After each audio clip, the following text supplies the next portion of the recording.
앞선 영상에서는 고배당 ETF인 제피를 분석해봤는데요. 제피는 생긴 지 얼마 되지 않아서 데이터는 부족했지만 현재 지표로 봤을 때 은퇴를 앞둔 5060 세대가 은퇴 포트폴리오로 구성하기 괜찮았던 ETF였습니다. 그런데 배당과 관련된 ETF는 비단 고배당 ETF만 있는 것은 아닌데요.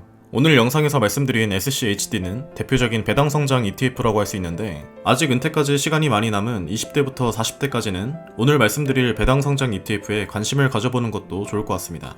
SCHD는 편하게 SC라고 부르겠습니다. SC는 찰스 슈왑 US 디비던드 이쿼티 ETF의 약자로 요즘 우리나라뿐만 아니라 미국에서도 굉장히 인기가 많은 배당 성장 ETF인데요.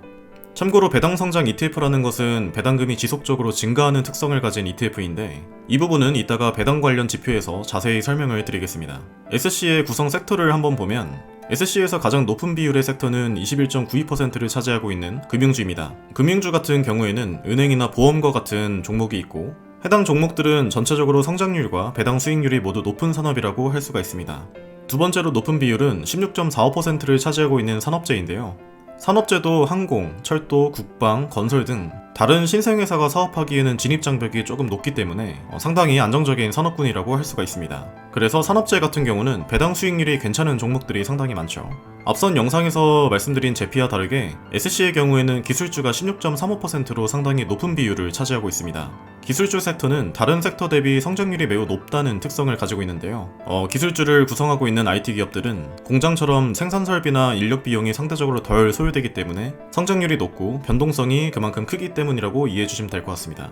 그렇기 때문에 당장 고배당을 지급하기보다는 배당이 점점 성장하는 기업들이 많죠.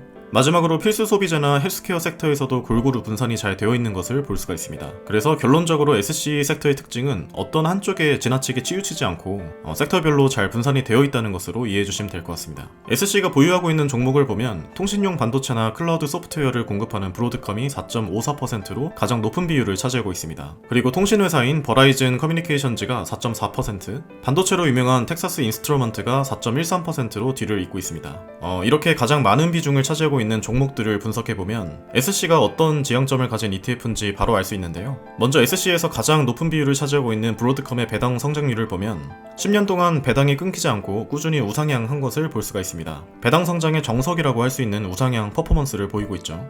버라이즌 커뮤니케이션즈의 배당 성장률도 10년 동안 꾸준한 우상향 퍼포먼스를 보여주고 있는데요. 10년 전에는 연 배당으로 주당 2.08달러를 지급했지만 작년 2022년에는 2.57달러를 지급하고 있습니다. 성장률 자체는 브로드컴에 대비해서 많진 않지만 역시나 꾸준히 배당을 끊지 않고 점점 증가시켜온 것을 볼 수가 있습니다. 마지막으로 텍사스 인스트루먼트의 배당 성장률도 브로드컴에 밀리지 않을 정도로 상당한 우상향 퍼포먼스를 보여주고 있습니다. 이렇게 SC에서 가장 높은 비율을 차지하고 있는 세 종목의 배당 성장률을 분석해보면 SC는 배당을 한 번도 끊은 적이 없고 배당금을 계속 꾸준히 증가시켜온 종목들을 선별해서 포트폴리오로 구성하고 있다는 것을 볼 수가 있습니다. 이렇게 구성 항목이 어떻게 되어 있는지를 보면 SC가 왜 대표적인 배당 성장 ETF라고 불리는지 직관적으로 이해할 수가 있습니다. SC의 운용자금 규모는 약 350억 달러로 상당히 큰 규모라고 할 수가 있는데요. 운용자금이 클수록 거래가 활발하고 관심도가 높기 때문에 SC의 운용자금 규모는 투자하기 적합하다고 보면 될 것 같습니다. 다음으로 SC의 모멘텀 지표를 한번 보겠습니다. 최근 1개월 지표보다는 1년이나 5년 정도의 장기적인 지표를 보는 것이 도움이 되는데요. 최근 하락장에서 다른 ETF 평균 수익률이 마이너스를 기록한 것에 대비해서는 괜찮은 방어력을 보여주고 있습니다. 그리고 5년 동안의 총 수익률은 무려 85.2%로 배당 성장뿐만 아니라 상승장에서의 주가 수익도 기대할 수 있는 ETF라고 할 수가 있습니다. S&P 500과 비교해보면 최근 1년간의 하락장 동안 SC가 상대적으로 강한 방어율을 보여주고 있는데요. S&P 500은 마이너스를 기록한 반면에 SC는 오히려 플러스 수익률을 기록하고 있습니다. 최근 반등장이 오면서 S&P가 약간 따라온 모습을 볼 수가 있죠. SC와 S&P 500의 10년 총 수익률을 비교해보면 다음과 같은데요. SC와 S&P 500이 거의 유사한 주가 흐름을 보여주고 있습니다. 상승장에서는 S&P의 퍼포먼스가 조금 더 좋고 하락장에서는 SC의 방어력이 좀 더 좋은 퍼포먼스를 보이고 있습니다. 이처럼 SC는 배당뿐만 아니라 주가 수익도 기대할 수 있는 괜찮은 ETF라고 분석해볼 수 있겠죠.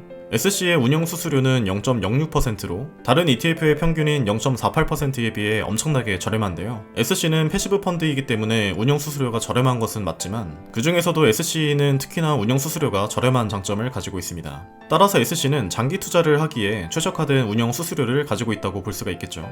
다음으로 SC의 배당 지표를 보면 SC는 3.34%의 배당 수익률을 가지고 있는데요.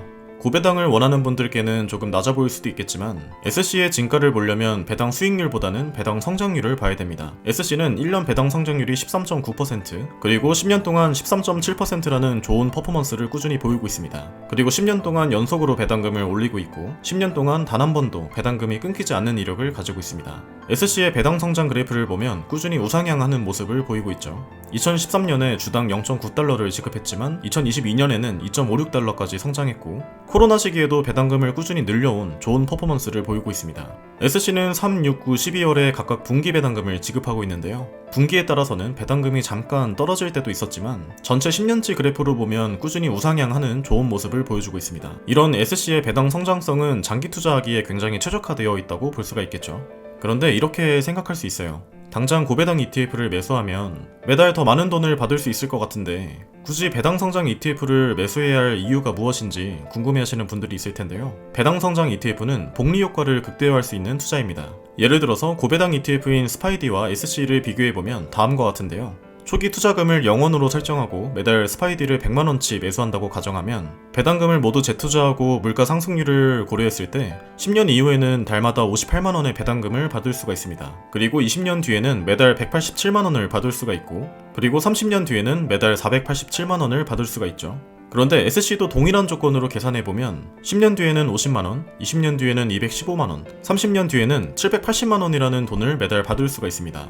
시간이 지날수록 스파이디와 SC의 월 배당금이 기하급수적으로 차이가 나는 것을 볼 수가 있는데요. 이건 배당 성장률과 배당 재투자를 통한 복리 효과에서 나온 것으로 장기 투자를 하시는 분들이 왜 배당 성장 투자를 해야 되는지 보여주는 단적인 예라고 볼 수가 있습니다. 그래서 은퇴까지 얼마 남지 않아서 당장 배당금을 생활비로 사용해야 하는 60세 이상의 경우에는 고배당 ETF에 투자하는 것이 적합할 수 있고 투자할 시간이 상대적으로 많은 20대부터 40대까지는 배당 성장 ETF에 투자하는 것이 더 효율적일 수 있습니다. 특히 시간이 많이 남은 20대나 30대 분들은 반드시 장기 투자할 때 배당 성장성을 고려하는 것이 좋습니다. SC의 초기 투자금으로 1억을 투자하고 매달 100만원씩 적립식으로 투자를 한다고 가정했을 때 월 배당금으로 얼마나 받을 수 있는지도 한번 계산해 봤는데요. 배당금은 모두 재투자해서 복리 효과를 극대화한다면 물가 상승률을 고려했을 때 1년 차에는 배당금으로 약 26만원을 받을 수가 있고 10년 뒤에는 106만원, 20년 뒤에는 339만원, 그리고 30년 뒤에는 무려 999만원의 배당금을 매월 받을 수가 있습니다. 물론 이 수치는 SC가 현재 퍼포먼스를 계속 유지한다는 가정하에 나온 수치라고 이해해주시면 될 것 같고요. 마지막으로 SC의 리스크 측면도 분석해 보겠습니다. SC의 주가 변동성은 최근 기준으로 21.04로 다른 ETF의 평균치와 거의 비슷한데요. 주가 변동성은 어느 정도 있다고 해석해 볼 수 있을 것 같습니다. 공매도 비율은 0.22%로 다른 ETF에 비해서 SC의 종목들은 공매도의 영향을 낮게 받고 있다고 볼 수가 있습니다. SC의 탑10 종목들이 전체 수치에서 어느 정도 차지하는지를 보면 전체적으로 39.82%로 다른 ETF 평균치보다는 높은데요. 그만큼 탑10 종목들이 차지하는 비율이 높다고 볼 수가 있는데 분산 투자 측면에서는 약간 아쉬운 수치지만 리스크가 있다고 볼 정도의 수준은 아니라고 판단이 됩니다. 연간 변동성은 18.96%로 평균보다 약간 더 좋은 수치를 보이고 있는데요. 이렇게 종합적으로 SC의 리스크 수치를 보니까 일단은 양호한 편으로 판단이 되고요. 자, 결론적으로 SC는 뛰어난 배당 성장성을 기반으로 장기 투자했을 때 어마어마한 복리 효과를 볼 수 있는 배당 성장 ETF라고 할 수가 있습니다. 저도 포트폴리오의 40%를 SC가 차지하고 있을 정도로 상당히 애정을 가지고 몇 년 동안 투자를 하고 있는데요. 지표를 통해 분석해보니 아직 은퇴까지 시간이 많이 남으신 분들은 배당 성장성이 좋은 SC에 투자하는 것도 괜찮겠다라는 생각이 들었습니다.